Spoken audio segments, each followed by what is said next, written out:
apa yang nazalna kami turunkan ala abdina pada hambaku Rasulullah SAW. Ingat, Rasul itu disebut hamba, dan Rasul tidak akan pernah menjadi Tuhan. Nah, ala abdina, jadi tingkat yang paling tinggi keberagamaan kita itu menjadi hamba Allah, bukan menyamai Allah ya. Ini yang harus dipahami. Jadi nazalna ala abdina, kenapa lafalnya ala abdina bukan ala khalifatina, ala khalfina, bukan begitu, tapi ala abdina. Jadi level paling tinggi keberagamaan orang, ketauhidan seseorang adalah ketika dia semakin menjadi hamba Allah,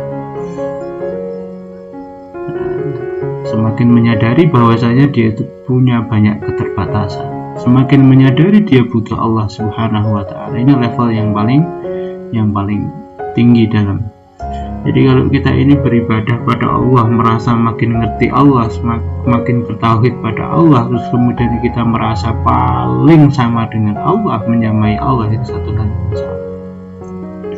Tidak pantas itu ya. Allah aja nggak minta begitu, itu tidak pantas. Jadi jangan begitulah itu.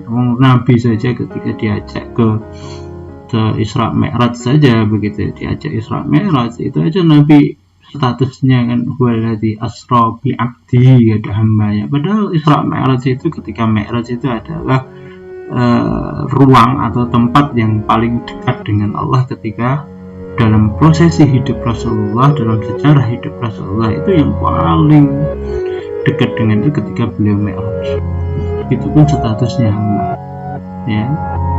Bukan kemudian setelah kita beragama semakin dekat, semakin soleh, semakin ngerti, kemudian kita semakin merasa kita ini paling hebat, atau merasa kita ini paling ngerti agama, kemudian menghukumi orang lain seenaknya, Anda kafir, Anda salah, Anda begini dan begitu, seolah-olah surga di tangan kanan kita, kemudian neraka di tangan kiri kita. Ya, jangan begitulah ya.